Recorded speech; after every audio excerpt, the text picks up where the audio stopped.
Hal pertama yang kulakukan setelah divonis kanker paru-paru stadium akhir adalah menculik Liu Ruyan, kakak kelas yang diam-diam kucintai selama 8 tahun, dan membawanya pulang. Sebulan kemudian. Selain lemah, tubuhku tidak merasakan ketidaknyamanan apapun. Saat itulah rumah sakit menelepon dan mengatakan bahwa laporan pemeriksaan kesehatanku tertukar. Aku sangat sehat. Aku panik, menatap senior yang kurawat hingga gemuk dan sehat di ranjang, memikirkan apakah akan menyerahkan diri atau terus berpura-pura sakit. Ketika aku menerima lembaran yang bertuliskan stadium akhir, duniaku terasa kelabu. Gambar CT paru-paru hitam putih terlihat jelas. Dokter menunjuk bayangan kabur itu, mulutnya terbuka dan tertutup. Aku tidak mendengarkan sepatah kata pun setelahnya. Hanya 2 kata yang tersisa di benakku, tamat. Namaku Chen You, 26 tahun, berprofesi sebagai programmer. Pengalaman hidupku membosankan seperti segelas air putih. Tidak merokok, tidak minum alkohol. Satu-satunya hobiku adalah menulis kode dan cinta rahasia. Objek cinta rahasiaku adalah seniorku di universitas, Liu Ruyan. Dari pertama kali aku melihatnya di perekrutan anggota klub saat tahun pertama kuliah hingga sekarang. Tidak lebih, tidak kurang, tepat 8 tahun. Selama 8 tahun. Aku melihatnya lulus, melihatnya bekerja, melihatnya bersinar di tempat yang tidak bisa kuraih. Ada folder terenkripsi di komputernya yang menyimpan semua foto lingkaran pertemanannya, dari masa muda di universitas hingga ketelitian saat ini. Rencana hidupku, kode yang baru setengah kutulis, belum sempat dijalankan, sudah dinyatakan akan segera dimatikan paksa. Setibanya di rumah, aku duduk di ruang tamu yang kosong, melihat lalu lintas di luar jendela. Untuk pertama kalinya aku merasa dunia ini tidak ada hubungannya denganku. Tanaman sukulen di atas meja tumbuh dengan baik. Aku baru saja mengganti potnya bulan lalu. Robot penyapu debu di sudut dinding bekerja dengan rajin. Di kulkas masih ada sisa semangka yang belum kuhabiskan kemarin. Semua ini akan segera bukan lagi milikku. Berapa lama lagi aku bisa hidup? 3 bulan? Setengah tahun? Aku membuka folder terenkripsi itu, membolak-balik foto-foto Liu Ruyan satu persatu. Tiba-tiba, sebuah gagasan gila muncul dari lubuk hatiku, seperti tanaman merambat yang tumbuh di tempat gelap, langsung melilit jantungku. Karena toh akan mati, mengapa tidak menjadi gila sekali saja? Sepanjang hidupku, aku selalu patuh pada aturan. Bahkan lampu merah pun belum pernah kulanggar. Satu-satunya pemberontakanku mungkin adalah menyembunyikan dari orang tua bahwa aku tidak mengikuti ujian pegawai negeri sipil dan memilih pemrograman yang kusukai. Tapi pada akhirnya, semuanya sia-sia. Aku ingin bisa melihatnya setiap hari di sisa waktuku. Bukan hanya melalui layar, bukan di tengah kerumunan ratusan meter jauhnya, tapi nyata.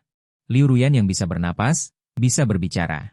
Begitu pikiran ini muncul, aku tidak bisa menahannya lagi. Aku membuka komputer, jari-jariku dengan cepat mengetik di keyboard. Sebagai seorang programmer yang lumayan, menemukan rutinitas seseorang tidak terlalu sulit. Informasi publik perusahaan, potongan-potongan yang tidak sengaja terungkap di media sosial. Rute perjalanan pulang pergi, data mengalir di layar, sebuah rencana yang jelas. Terbentuk di benakku.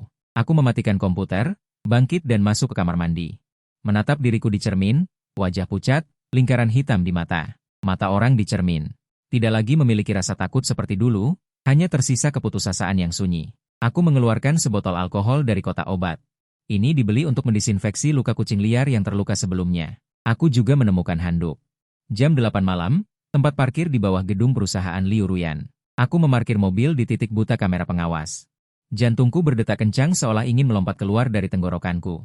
Keringat di telapak tanganku membasahi setir. Aku melihatnya keluar dari gedung. Mengenakan setelan profesional krem, rambut panjang diikat menjadi ekor kuda yang rapi. Sambil berjalan, dia menjawab telepon, alisnya sedikit berkerut, sepertinya sedang membahas pekerjaan. Sekaranglah saatnya. Aku mendorong pintu mobil dan berjalan cepat menghampirinya. Saat dia menutup telepon dan hendak membuka pintu mobil, aku membungkam mulutnya dari belakang. Handuk di tanganku menempel erat. Dia meronta dengan keras, tapi segera lemas. Aku membawanya ke kursi belakang mobilku, menutupinya dengan selimut. Seluruh proses kurang dari 30 detik. Begitu cepat seperti mimpi. Aku menyalakan mobil dan bergabung dengan lalu lintas. Seperti setetes air yang menghilang di lautan. Di kaca spion, aku bisa melihat tidurnya yang tenang. Liu Ruyan, maafkan aku. Aku hanya ingin, sebelum mati, melihatmu lebih lama. Saat Liu Ruyan bangun, hari sudah pagi. Dia menggerakkan pergelangan tangannya, dan menyadari diikat oleh sehelai kain lembut. Di kepala tempat tidur. Kekuatannya tidak berat, tetapi cukup untuk membuatnya tidak bisa melepaskan diri. Dia tidak berteriak, hanya dengan tenang melihat sekeliling. Ini adalah ruangan asing. Dekorasinya sangat sederhana, ubin lantai abu-abu pucat, terlalu bersih hingga berlebihan. Gorden ditarik rapat, tidak ada cahaya yang masuk, hanya lampu meja berwarna kuning hangat yang menyala di samping tempat tidur. Aku membawa semangkuk bubur millet yang baru dimasak dan masuk, melihatnya sudah bangun. Jantungku tiba-tiba mencelos, nampan di tanganku bergoyang, bubur hampir tumpah. Kamu sudah bangun? Aku membuka mulut, suaraku sangat kering. Dia menatapku, dengan tatapan memeriksa dan waspada, tapi tidak ada rasa takut yang kubayangkan. Siapa kamu? Mau apa? Suaranya sangat tenang. Aku meletakkan nampan di meja samping tempat tidur, tidak berani menatap matanya. Namaku Chen Yao. Aku tidak punya niat jahat, tidak ada niat jahat. Dia mengangkat pergelangan tangannya yang terikat. Inikah yang kau sebut tidak punya niat jahat? Aku membuka mulutku, tetapi tidak bisa mengatakan sepatah kata pun. Apa yang bisa kukatakan? Bahwa aku menderita penyakit parah, waktuku tidak lama lagi. Jadi aku menculikmu untuk menemaniku menyelesaikan perjalanan terakhirku. Dia akan mengira aku ini benar-benar gila. Meskipun apa yang kulakukan sekarang, tidak ada bedanya dengan orang gila. Kamu, makan sesuatu dulu. Aku mendorong bubur itu ke depan. Dia melihat sekilas bubur itu, lalu mendongak menatapku. Apa ada sesuatu di dalamnya? Aku tertegun sejenak, lalu menggelengkan kepala dengan panik. Tidak, tidak ada. Sama sekali tidak ada. Ini hanya bubur millet biasa. Aku menambahkan sedikit kurma merah. Dia terdiam beberapa saat, lalu berkata, lepaskan aku. Aku ragu. Apa kau pikir seorang pasien sepertiku bisa kabur dari seorang pria sepertimu? Dia sepertinya tahu apa yang kupikirkan. Atau, kau ingin menyuapiku sendiri? Wajahku langsung memerah, aku segera maju, dengan canggung. Melepaskan tali di pergelangan tangannya. Ada lingkaran bekas merah samar di pergelangan tangannya. Menusuk mataku. Maaf, kataku pelan. Dia tidak menghiraukanku, mengambil sendok dan minum bubur sedikit demi sedikit. Di kamar hanya tersisa suara kecil dia meminum bubur. Aku berdiri di samping. Tangan dan kaki tidak tahu harus diletakkan di mana. Liu Ruyan tiba-tiba berbicara. Aku menggeleng. Liu Ruyan bertanya lagi. Matanya menatapku tajam. Aku menggelengkan kepala seperti mainan genderang. Tidak, tidak, tidak. Tentu saja tidak. Aku berusaha lama dan mengucapkan kalimat ini. Dia menatapku seperti melihat monster, merawatku. Chen Yao, kan? Jika aku tidak salah ingat, kita tidak saling kenal. Ini penculikan. Ini melanggar hukum. Aku tahu. Aku mengangguk. Tunggu sampai waktunya tiba. Aku tentu akan melepaskanmu. Waktu kapan? Aku tidak bisa menjawab. Beberapa hari berikutnya, di antara kita terbentuk semacam keseimbangan yang aneh. Aku menyiapkan 3 kali makan tepat waktu setiap hari, bergantian antara masakan Cina dan Barat. Aku memindahkan TV terbesar di rumah ke kamar, mengunduh yang dia sukai untuk ditonton. Semua film dan serial. Aku juga meminta orang untuk membelikannya. Aku hampir memenuhi semua permintaannya. Dan dia juga berubah dari kewaspadaan dan penolakan awal menjadi diam dan mengamati. Dia tidak lagi bertanya tentang tujuanku, juga tidak lagi mencoba melarikan diri. Dia hanya makan dengan tenang. Membaca buku, menonton film. Kadang-kadang, aku akan melihatnya di pintu berdiri di dekat jendela, membuka sedikit tirai dan diam-diam melihat keluar. Aku tahu dia merindukan waktu di luar sana, dan aku menggunakan waktuku yang hati-hati, dengan rakus menatapnya. Dia sepertinya menyadari keanehan di tubuhku. Aku selalu tidak bisa menahan batuk. Warna wajahku semakin buruk dari hari ke hari. Itu bukan riasan. Pusing sungguhan, hampir jatuh. Dia menahanku. Tangannya menempel di lenganku melalui pakaian. Sangat hangat. Kamu sakit? Tanyanya. Aku menstabilkan diri, mundur selangkah, menjaga jarak. Tidak apa-apa, penyakit lama. Dia menatapku. Ada sedikit hal yang tidak ku mengerti di matanya. Mungkin simpati. Sebulan, tidak terasa lama, tidak terasa singkat. Bagiku, itu adalah suara hitungan mundur kehidupan, dan bagi Liu Ruyan, mungkin mimpi buruk yang aneh dan indah. Kondisiku semakin buruk karena faktor psikologis. Ditambah lagi, setiap hari aku memikirkan cara membuatkannya makanan enak dan harus mencegahnya melarikan diri. Aku sangat tegang dan kurang tidur. Seluruh diriku menyusut dengan kecepatan yang terlihat dengan mata telanjang, dan berat badanku turun drastis. Aku pikir ini adalah penyakit yang memburuk, bukti sel kanker berpesta di tubuhku. Liu Ruyan melihatnya dan sikapnya terhadapku juga mengalami perubahan halus. Dia bukan lagi Sandra yang dingin, mulai berinisiatif untuk berbicara beberapa kata denganku. Sup hari ini terlalu asin, besok aku ingin makan iga asam manis, kamu batu parah. Apakah kamu ingin pergi ke rumah sakit untuk memeriksakan diri? Setiap kali aku mendengar kata-katanya dengan sedikit perhatian. Hatiku dipenuhi dengan perasaan campur aduk, baik rasa bersalah karena menipunya maupun sedikit kegembiraan yang tak terlukiskan. Hari ini, aku sedang membuat sup iga untuknya di dapur, dan dia sedang menonton film lama di ruang tamu. Dalam film tersebut, protagonis pria dan wanita bertemu kembali setelah lama berpisah dan berpelukan. Aku melihat sup yang mendidih di dalam panci dan tiba-tiba merasakan kesedihan yang luar biasa. Aku dan dia tidak akan pernah memiliki akhir seperti itu. Setelah aku mati, dia akan mendapatkan kembali kebebasannya. Akan melupakanku, orang gila yang menculiknya, akan bertemu orang yang sangat baik, menikah dan memiliki anak. Dan aku hanya akan menjadi episode absurd dalam hidupnya. Memikirkan hal ini, dadaku terasa sesak dan aku mulai batuk hebat lagi. Aku menutupi mulutku dan batuk dengan sangat menyakitkan, seolah-olah aku akan mengeluarkan seluruh paru-paruku. Liu Ruyan mendengar suara itu dan berjalan keluar dari ruang tamu, berdiri di pintu dapur dan menatapku dengan tenang. "Penyakit apa yang sebenarnya kamu derita?" tanyanya. Aku batuk dan terengah-engah. Aku melambaikan tanganku dan tidak bisa berbicara. Dia melangkah maju, mengulurkan tangan dan menepuk punggungku. Gerakannya sangat ringan, dengan semacam godaan yang hati-hati. "Pergi ke rumah sakit," katanya. "Kalau begini terus, kamu bisa mati." Aku menatapnya, tiba-tiba ingin tertawa. Bukankah aku memang orang yang akan mati? Tidak ada gunanya. Aku akhirnya bisa mengatur napas, suaraku serak. Ini penyakit parah. Tangannya yang menepuk punggungku membeku. Ruangan itu sunyi senyap.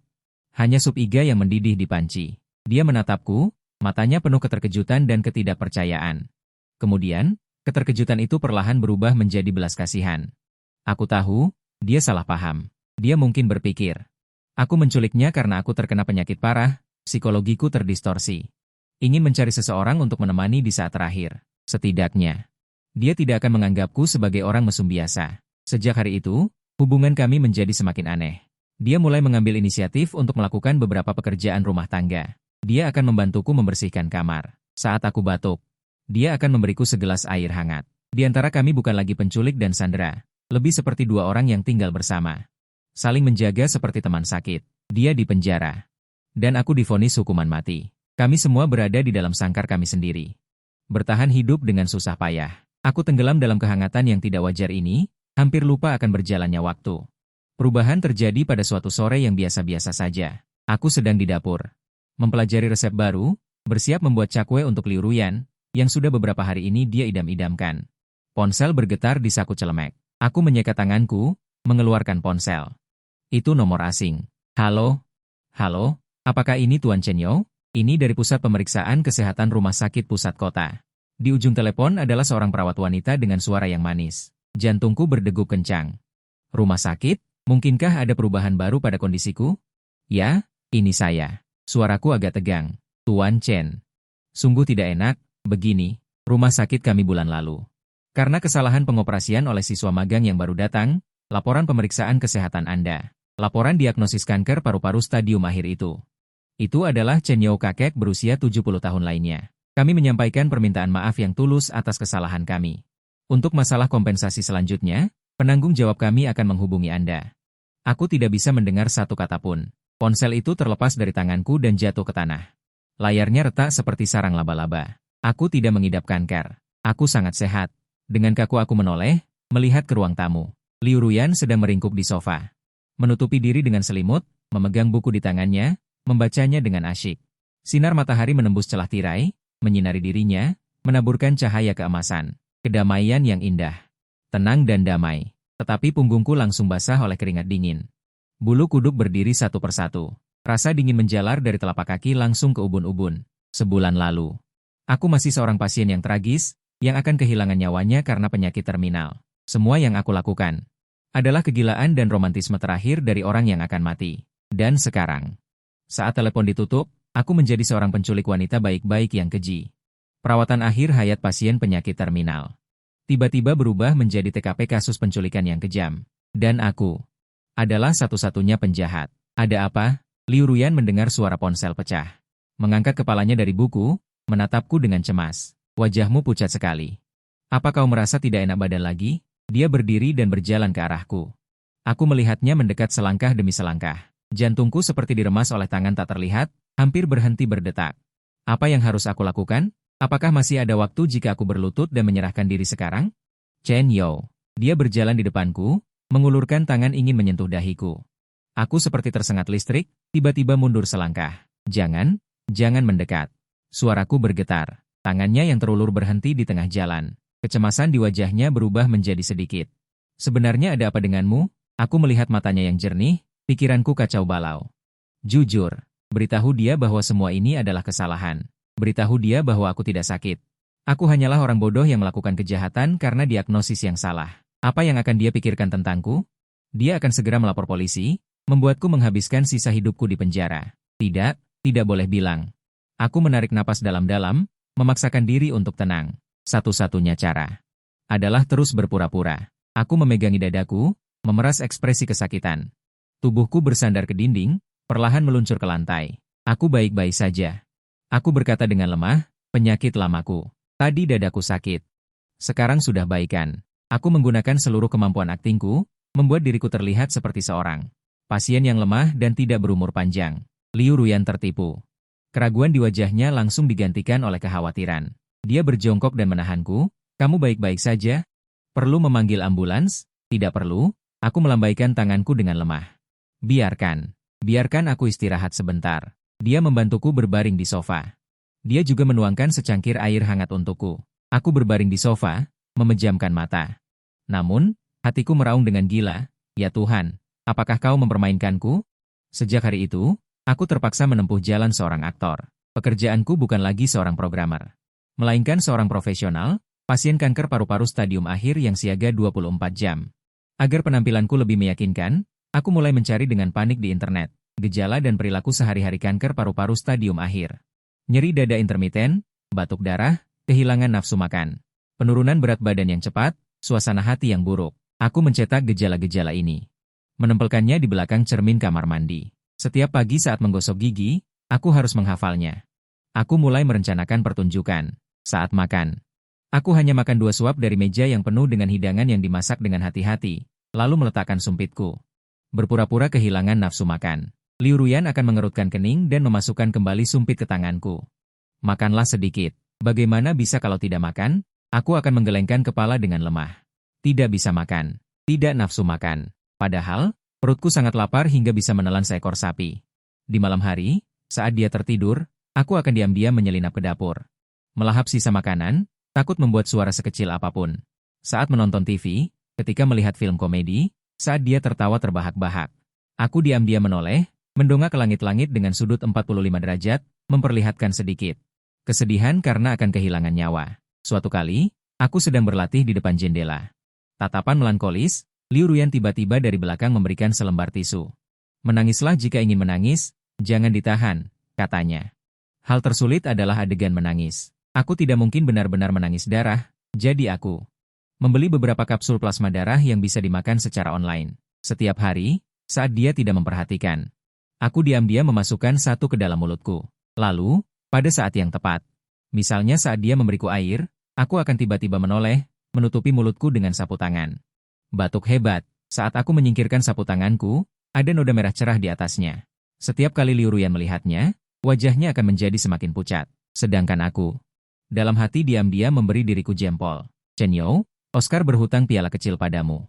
Tapi pertunjukan semacam ini adalah siksaan yang manis, karena semakin parah penyakitku, semakin baik Liu Ruyan padaku. Dia mulai berbalik merawatku. Dia akan bangun pagi untuk membuatkan bubur untukku, mengawasiku makan, membantuku berjalan-jalan di ruang tamu. Dia bahkan belajar memijatku. Katanya untuk meredakan rasa sakit, saat jari-jarinya yang lembut menekan pundakku. Aku tegang dan kaku, menikmati kedekatan yang kuimpikan selama 8 tahun ini. Sekaligus menderita karena kebohonganku. Jangan mati, suatu kali. Dia mengupas apel sambil berkata. Hatiku bergetar. Kamu yang mati. Siapa yang akan membiarkanku keluar? Dia memasukkan sepotong apel ke mulutku. Nada bicaranya keras, tapi tatapan matanya bisa ku mengerti. Aku adalah tahanan yang terperangkap dalam kebohonganku sendiri. Dan penjara ini, separuhnya adalah neraka, separuhnya adalah surga. Hari-hari tenang yang merupakan siksaan bagiku tidak berlangsung lama. Krisis pertama tiba. Sore itu, bel pintu tiba-tiba berdering. Aku dan Liu Ruyan sedang menonton film di ruang tamu. Derit bel yang tiba-tiba membuat kami berdua terkejut. Aku melihat dari lubang intip, 2 polisi berseragam berdiri di depan pintu. Darahku langsung membeku. Keluarga Liu Ruyan yang melapor ke polisi. Aku menoleh ke Liu Ruyan, dia juga sudah menduganya. Wajahnya sedikit pucat. Apa yang harus kulakukan? Aku bertanya padanya dengan gerakan mulut. Dia sangat tenang, menunjuk ke arah ruang bawah tanah. Rumah kami memiliki ruang penyimpanan bawah tanah yang sangat kecil. Itu hadiah dari pengembang, biasanya digunakan untuk menumpuk barang-barang. Aku langsung mengerti maksudnya. Kamu masuk, jangan bersuara. Aku berkata dengan suara rendah. Dia mengangguk, tanpa ragu sedikit pun, berbalik dan masuk ke ruang penyimpanan. Aku menutup pintu ruang penyimpanan, lalu memindahkan lemari untuk menghalangi di depannya, baru kemudian menarik napas dalam-dalam. Berjalan untuk membuka pintu. Kamerat polisi, halo. Aku memaksakan senyum lemah. Halo, kami dari Biro Kota. Polisi yang memimpin menunjukkan identitasnya, matanya tajam menyapu wajahku. Silakan masuk. Aku mempersilakan mereka masuk ke rumah. Chen Yao, kan? Benar, polisi duduk dan langsung ke intinya. Kamu kenal Liu Ruyan? Jantungku berdebar kencang. Kenal. Dia adalah seniorku di universitas. Dia hilang hampir sebulan. Apakah kamu tahu? Tahu? Aku melihatnya di berita. Aku menundukkan kepala. Tidak berani menatap mata mereka. Sebelum dia menghilang, apakah kamu menghubunginya? Tidak. Aku menggelengkan kepala. Setelah kami lulus, kami tidak terlalu berhubungan. Itu kebenaran. Semua kontaknya ada di rumah file yang terenkripsi itu. Polisi menatapku lama, sepertinya menilai kebenaran kata-kataku. Kenapa wajahmu pucat sekali? Sakit? Polisi yang lebih muda bertanya. Kesempatan datang. Aku langsung menutup mulutku, terbatuk hebat sampai terengah-engah. Maaf, penyakit lama. Aku sudah baikan. Mengeluarkan selembar kertas yang terlipat dari saku dan menyerahkannya. Itu laporan diagnosis palsu yang kubuat sendiri. Kanker paru-paru stadium akhir tertulis dengan sangat meyakinkan. Polisi yang menoleh ke belakang mengambilnya dan melihat sekilas. Ketajaman di matanya mereda sedikit. Dia mengembalikan laporan itu kepadaku dan nadanya juga sedikit lebih lembut. Maaf mengganggu. Istirahatlah dengan baik. Mereka berdiri dan bersiap untuk pergi. Ketika mereka berjalan ke pintu, polisi yang lebih tua berbalik dan menatap wajah pucatku dan sosok kurusku, dan menghela nafas. Anak muda, tenanglah dan berobatlah dengan baik. Aku mengangguk dan melihat mereka pergi. Saat aku menutup pintu, seluruh tubuhku lemas. Aku bersandar di pintu dan merosot ke lantai, terengah-engah. Aku memindahkan lemari, membuka pintu ruang penyimpanan, dan Liu Ruyan keluar dari dalam. Dia melihat keadaanku yang menyedihkan tanpa berkata apa-apa. Aku pikir dia akan menanyaiku, atau menertawakanku, tapi dia hanya berjalan mendekat dan berjongkok. Menatap mataku dan berkata dengan sangat serius, terima kasih. Aku tertegun. Tadi, terima kasih, tidak terucap. Dia mengulanginya lagi. Aku menatapnya, tiba-tiba tidak mengerti apa yang sebenarnya dia pikirkan. Mengapa dia tidak meminta bantuan? Mengapa dia membantu? Dia jelas adalah korban. Kenapa? Aku tidak bisa menahan diri untuk bertanya. Dia terdiam sejenak. Berkata, aku tidak ingin melihatmu ditangkap. Lalu, dia menambahkan, setidaknya, sebelum kamu meninggal. Hatiku seperti dihantam keras oleh sesuatu. Pada saat ini, kami bukan lagi penculik dan sandera. Kami menjadi kaki tangan. Terjebak dalam kebohongan besar. Dia mulai mempelajari berbagai makanan dan suplemen bergizi, mengubahnya setiap hari. Membuatkan makanan enak untukku. Ini untuk melembabkan paru-paru, ini untuk mengisi energi. Makanlah lebih banyak. Lihat betapa kurusnya kamu. Aku setiap hari merasa sulit untuk menolak kebaikan dan tuntutan profesionalisme seorang aktor. Aku tidak bisa makan terlalu banyak karena satu. Pasien stadium akhir seharusnya tidak memiliki nafsu makan yang baik, tapi aku sangat lapar.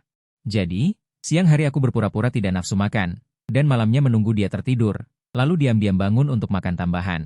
Untuk membakar kalori berlebih dan mencegahnya membuatku gemuk dan ketahuan.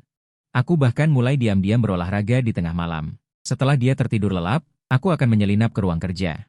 Melakukan beberapa puluh push-up, lalu beberapa puluh squat. Setiap kali aku berlatih sampai berkeringat. Lalu diam-diam mandi untuk memastikan tidak ada bau keringat di tubuhku. Aku pikir aku melakukannya sempurna, sampai suatu hari aku menyadari ada sesuatu yang tidak beres. Pagi itu, Liu Ruyan membawakanku semangkuk ramuan gula hitam. Apa ini? Aku sedikit menolak bau aneh itu. Aku meminta temanku mencari tabib tua untuk meresepkan resep. Itu baik untuk penyakitmu. Dia memasukkan mangkuk itu ke tanganku. Minumlah. Aku dengan enggan menyesapnya dan hampir muntah. Pahit dan getir yang tak terlukiskan. Bagaimana? Dia menatapku dengan penuh harap. Baik, baik saja. Aku memaksakan senyum yang lebih buruk dari menangis. Sejak hari itu, aku harus dari plasma. Berubah menjadi 3 kali sehari minum obat tradisional Tiongkok. Dan aku menyadari tatapannya. Ada sedikit rasa ingin tahu. Keretakan yang sebenarnya muncul seminggu kemudian. Hari itu, aku seperti biasa menyelinap ke ruang kerja untuk berolahraga di tengah malam.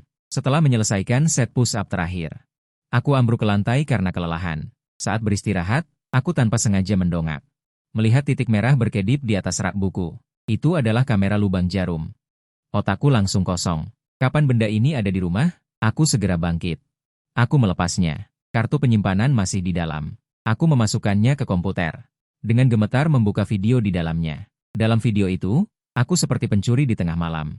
Melahap sisa makanan dengan rakus. Aku kelelahan dan melakukan push-up di ruang kerja. Melakukan sit-up. Aku berlatih di depan cermin bagaimana batuk dengan lebih dalam. Adegan yang lebih menyakitkan, video paling awal, seminggu yang lalu. Dengan kata lain, dia setidaknya sudah tahu selama seminggu. Aku mematikan video itu. Duduk di kursi, tangan dan kaki dingin. Dia sudah tahu. Dia tahu segalanya. Dia tahu aku tidak sakit, tahu aku berpura-pura. Tapi dia tidak membongkar kedokku, melainkan dengan tenang melihat penampilanku. Bahkan, dengan perhatian memberikan obat Tiongkok yang dia cari. Semangkuk sup obat yang pahit dan sepat itu. Sama sekali bukan resep tabib tua. Itu adalah ejekan diam-diamnya kepadaku. Aku merasa seperti badut. Melompat-lompat di depannya, sementara dia duduk di bawah panggung, dengan dingin menyaksikan drama tunggalku. Keesokan harinya, sepanjang hari aku merasa gelisah. Liu Ruyan justru seperti tidak terjadi apa-apa. Seperti biasa membawakanku semangkuk obat Tiongkok hitam pekat itu. Obat hari ini. Aku meminta teman untuk menambahkan sedikit bahan lagi, efeknya lebih baik. Dia menatapku sambil tersenyum. Matanya melengkung seperti bulan sabit. Aku melihat senyum di wajahnya, hanya merasa merinding. Situasi ofensif dan defensif, tanpa disadari, telah benar-benar berbalik. Sekarang, akulah mangsa yang dikurung di dalam sangkar, menggigil ketakutan. Aku memutuskan, tidak bisa terus seperti ini lagi. Daripada disiksa seperti ini secara diam-diam olehnya. Lebih baik aku mengakhirinya sendiri. Tentu saja, bukan benar-benar mengakhiri. Rencanaku adalah, mencari waktu yang tepat, memainkan sebuah adegan sakit parah yang tidak bisa disembuhkan, lalu meninggalkan catatan, memberitahunya kata sandi kartu bank. Anggap saja itu kompensasiku untuknya. Terakhir, meninggal dengan tenang. Setelah dia pergi, aku akan kabur ke ujung dunia. Seumur hidup ini tidak akan pernah muncul di hadapannya lagi. Aku memilih hari, 2 hari lagi. Hari Sabtu yang konon merupakan hari baik. Malam itu, aku secara khusus membuatkan meja penuh dengan masakan kesukaannya. Mungkin ini adalah makan malam terakhir kita. Setelah makan, aku berbaring di sofa. Mulai membangun suasana hati, bersiap untuk memainkan drama perpisahan besarku. Ruyan. Aku menggunakan seluruh kekuatanku mengeluarkan suara lemah, dia sedang duduk di samping mengupas apel. Mendengar itu, dia mengangkat kepala. Sepertinya aku tidak akan bisa bertahan lama. Aku menutup mata, setetes air mata keluar dari sudut mataku. Setelah aku pergi, kamu akan bebas. Ada kartu di laci, kata sandinya adalah tanggal lahirmu. Sambil berbicara, aku menunggu reaksinya. Sesuai naskah. Dia seharusnya menangis, merasa enggan, memelukku dan mengatakan hal-hal yang menyentuh hati. Namun, aku menunggu lama, hanya mendengar. Krak suara kulit apel putus. Aku diam-diam membuka sebelah mata. Liu Ruyan sedang memegang pisau buah, menatapku tanpa ekspresi. Berhenti berakting, katanya dengan tenang. Aktingmu terlalu buruk. Aku langsung membeku, seluruh tubuhku kaku di sofa, seperti patung. Dia meletakkan apel yang sudah dikupas di piring, mengambil selembar tisu. Mengelap mata pisau, lalu mengelap tangannya.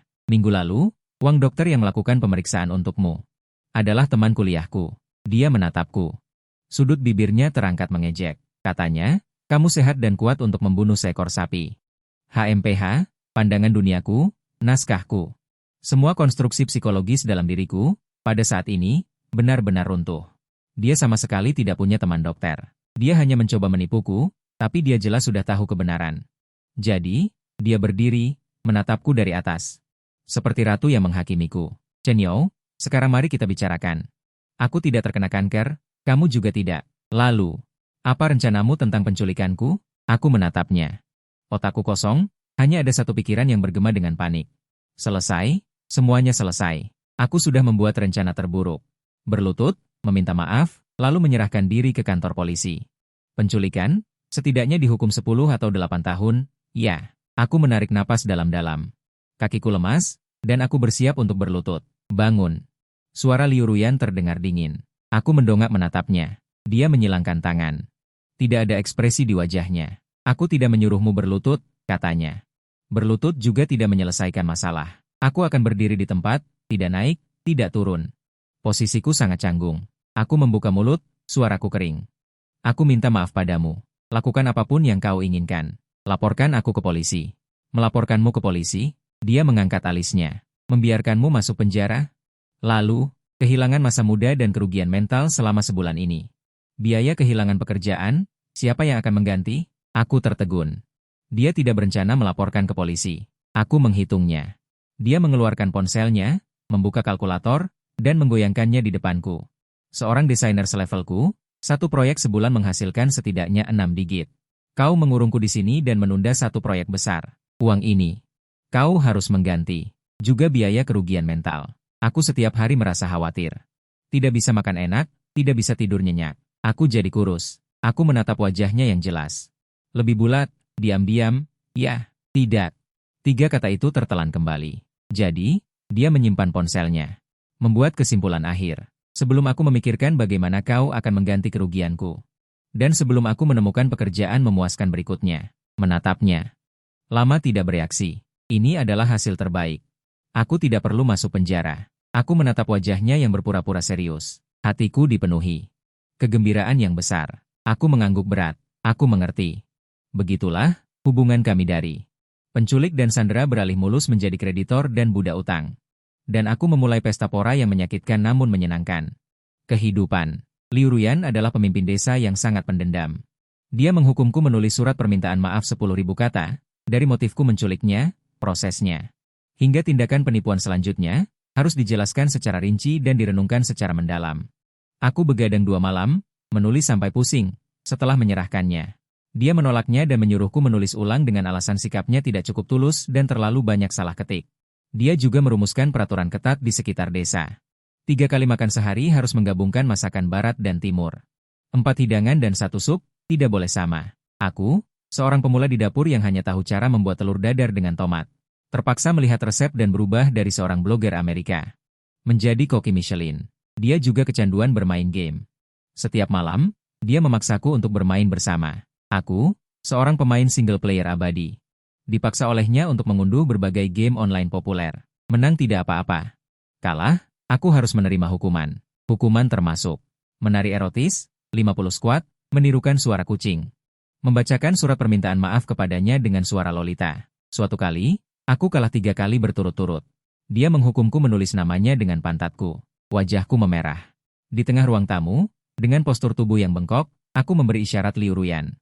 3 kata. Dia duduk di sofa, sambil makan keripik kentang. Tertawa terbahak-bahak sampai air mata keluar. Aku menatap wajahnya yang berseri-seri. Perasaan malu di hatiku menghilang tanpa terasa. Sepertinya ini juga tidak buruk. Meskipun aku disiksa olehnya setiap hari, duniaku tidak lagi abu-abu. Itu memiliki warna, memiliki suara, memiliki tawanya. Hari-hari seperti ini berlalu selama 2 bulan. Aku hampir terbiasa dengan identitas kreditur, sampai kedatangan tamu tak diundang. Keheningan itu pecah. Hari itu hari Minggu, Liu Ruyan menyuruhku bersih-bersih.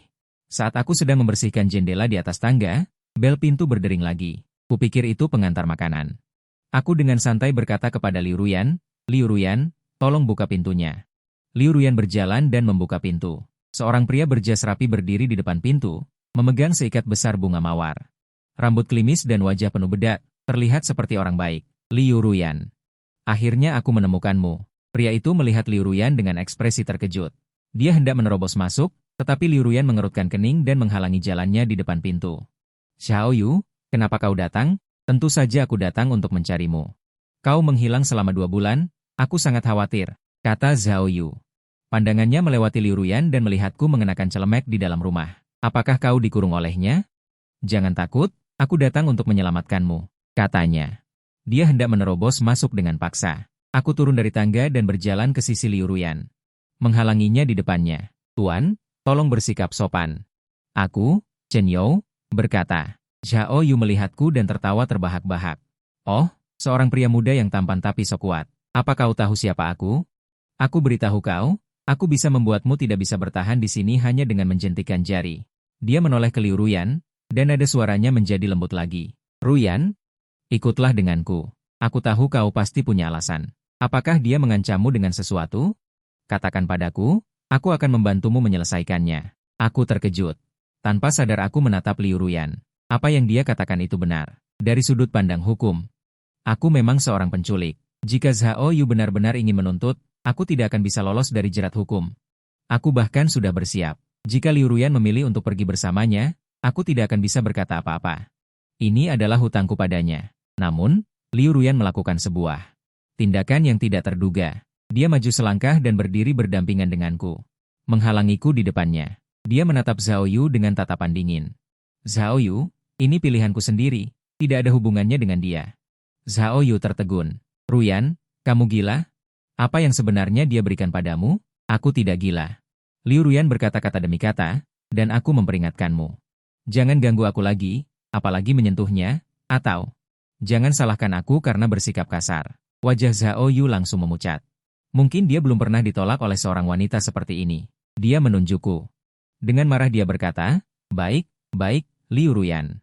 Demi pria seperti ini, kamu bahkan tidak menginginkan masa depanmu? Aku beritahu kamu. Aku punya bukti dia menculikmu. Aku akan lapor polisi sekarang. Mari kita lihat bagaimana kamu melindunginya. Saat dia berbicara, dia mengeluarkan ponselnya. Hatiku tenggelam. Mematahkan tangan dan kakinya adalah kata-kata Zhao Yu sebelumnya untuk mengejarnya dan mengancamnya. Wajah Zhao Yu langsung berubah menjadi merah hati, dan Liu Ruyan menyimpan ponselnya dan menatapnya dengan dingin. Bahkan jika dia seorang penculik. Dia 100 kali lebih baik daripada munafik sepertimu yang menggunakan cara tercela untuk mengancam wanita. Sekarang, silakan keluar dari depan pintuku. Zhao Yu terdiam olehnya. Akhirnya, dia hanya bisa mengucapkan beberapa kata kasar dan pergi dengan malu. Keheningan kembali ke ruangan. Aku melihat sosok kurus tapi tegak di depanku. Hatiku seperti panci yang berisi 5 rasa. Asam, manis, pahit, dan pedas, bercampur aduk. Dia melindungiku. Setelah Zhao Yu pergi, keheningan yang panjang menyelimuti ruang tamu. Aku menatap punggung Liu Ruyan, tenggorokanku tercekat, ribuan kata tertahan di dadaku. Tapi aku tidak bisa mengucapkan sepatah kata pun. Dia yang pertama berbalik dan memecah kesunyian. Apa yang kamu lihat? Lantai belum selesai dipel. Dia melirikku. Nada suaranya masih sama kasarnya, tapi telinganya sedikit memerah. Aku tidak bergerak, hanya menatapnya. Maaf. Akhirnya aku berbicara, suaraku serak, dan terima kasih, maafkan aku menggunakan cara yang begitu ekstrim. Untuk menarikmu ke dalam hidupku. Terima kasih, di saat aku paling hina. Kau memilih untuk berdiri di sisiku. Dia tampak sedikit tidak nyaman karena tatapanku, lalu memalingkan wajahnya. Untuk apa berterima kasih? Aku hanya tidak ingin pelaku pelecehan seksual itu berhasil. Jangan terlalu banyak berpikir. Aku tersenyum. Aku maju selangkah. Berdiri di depannya. Ini pertama kalinya aku berani dari jarak sedekat ini. Menatap matanya tanpa rasa takut. Liu Ruyan, aku menyebut namanya. Kata demi kata, jelas dan sungguh-sungguh. Aku menyukaimu. Sejak tahun pertama kuliah, saat kau mengenakan gaun putih dan berpidato di atas panggung. Aku sudah menyukaimu. Sudah 8 tahun penuh. Di komputermu ada folder yang menyimpan semua fotomu. Aku tahu apa yang kau suka makan, suka tonton film apa. Suka band yang mana? Aku tahu kau alergi serbuk sari, tahu tangan dan kakimu dingin di musim dingin. Menculikmu adalah hal terburuk dan paling brengsek yang pernah kulakukan dalam hidupku. Tapi juga satu-satunya saat aku berani untuk diriku sendiri. Aku tidak berharap kau bisa memaafkanku. Apalagi berharap kau bisa menerimaku. Aku mengatakannya hanya ingin kau tahu. Bahwa aku bukan seorang mesum biasa. Aku hanya seorang yang salah menggunakan metode. Pengagum rahasia yang pengecut. Setelah aku selesai berbicara, aku menghela napas panjang. Seolah-olah aku telah menyingkirkan batu besar yang menekan hatinya selama 8 tahun. Setelah mengatakan semua ini, apapun keputusan yang diambilnya, aku akan menerimanya. Liu Ruyan mendengarkan dengan tenang. Tidak menyela perkataanku. Setelah aku selesai berbicara, dia tiba-tiba tertawa. Dia berjalan ke rak buku, dari rak paling atas, dia mengeluarkan sebuah buku catatan harian yang terkunci. Dia mengeluarkan kunci, membuka kunci, dan membalik ke salah satu halaman. Memberikannya kepadaku. Di sana tertulis tulisan tangannya yang indah. Tanggalnya adalah musim gugur 8 tahun lalu. Hari ini klub mengadakan rekrutmen anggota baru. Ada seorang adik kelas yang terus menatapku, tatapannya kosong. Agak imut. Namanya Chen Yao, sepertinya dari jurusan komputer. Chen Yao hari ini datang lagi ke toko kami untuk membantu. Tanpa sepatah kata pun, dia langsung bekerja keras. Membelikannya sebotol air. Wajahnya memerah seperti tomat. Kudengar Chen Yao memenangkan juara pertama kompetisi pemrograman. Hebat sekali. Dia sepertinya selalu sendirian, terlihat agak kesepian. Aku begadang semalaman, tanganku gemetar. Ternyata, saat aku diam-diam memperhatikannya, dia juga selalu melihatku. Ternyata, cinta rahasia selama 8 tahun ini, bukanlah monologku seorang. Aku mengangkat kepala. Melihatnya, matanya juga merah, tapi wajahnya tersenyum. Bodoh, katanya. Detik berikutnya. Dia berjinjit dan menyentuh bibirku dengan lembut. Hangat. Lembut? Seperti mimpi yang ditunggu selama 8 tahun, akhirnya menjadi kenyataan. Chen Yao, dia mundur selangkah, menatap mataku. Berbicara dengan serius, penculikanku belum selesai. Kau harus membayarnya seumur hidup. Setahun kemudian, aku dan Liu Ruyan bersiap untuk mendaftarkan pernikahan kami. Di bawah penindasannya, aku menjadi blogger makanan yang lumayan terkenal. Nama akunnya adalah Koki Eksklusif Yuyu. Penggemarnya tidak banyak, tapi setiap hari ada pengiklan yang menghubungiku. Dia juga mengundurkan diri dari pekerjaan lamanya, menggunakan kompensasi yang kubayarkan padanya sebagai modal pertama. Untuk membuka studio desainnya sendiri, bisnisnya semakin maju. Hidup kami, akhirnya berubah dari lelucon absurd, menjadi komedi urban yang menghangatkan hati. Di kantor catatan sipil, tidak banyak orang. Kami mengisi formulir, mengantri menunggu nomor dipanggil. Saat giliran kami, petugas itu menerima KTP dan kartu keluarga saya. Melirik, Chen Yao tiba-tiba mengangkat kepala, meraih kacamatanya, dan mengamatiku dengan seksama. Jantungku berdebar kencang. Mungkinkah kasus penculikanku meninggalkan catatan di sistem kepolisian? Ya. Itu. Aku menjawab dengan gugup. Aduh. Akhirnya kamu datang juga. Ekspresi staf sangat gembira. Suaranya bahkan sedikit lebih keras. Kamu Chen Yao yang salah ambil laporan kanker paru-paru itu, kan? Liu Ruyan juga terkejut. Dia menoleh menatapku. Ada apa ini? Staf sama sekali tidak menyadari suasana aneh di antara kami dan terus berbicara sendiri. Keluarga dari kakek Chen itu sudah lama mencarimu. Katanya ingin berterima kasih langsung padamu. Berterima kasih padaku? Aku benar-benar bingung. Iya, staf memasang wajah. Kamu benar-benar pahlawan yang hidup. Putra kakek itu berkata, untung ada laporan kesehatanmu yang sehat ini. Itu membuat kakek berpikir bahwa dia baik-baik saja. Dia makan dengan lahap setiap hari, dan bahkan pergi berlibur dengan tur. Selama beberapa bulan, suasana hatinya baik, dan mentalnya juga baik. Akibatnya, ketika dia kembali untuk pemeriksaan ulang, kondisinya secara ajaib membaik. Dokter mengatakan itu adalah keajaiban medis. Keluarga kakek semua mengatakan bahwa kamu adalah penyelamat keluarga mereka dan bersikeras untuk memberimu plakat penghargaan. Aku membuka mulutku dan bertatapan dengan Liu Ruyan. Jadi, tidak hanya aku tidak sakit, tetapi aku juga secara tidak sengaja menyelamatkan seseorang. Aku menculik orang yang kusukai karena laporan diagnosis yang salah. Akibatnya, dia menjadi istriku. Dan kakek yang benar-benar menderita kanker, karena laporan kesehatanku itu.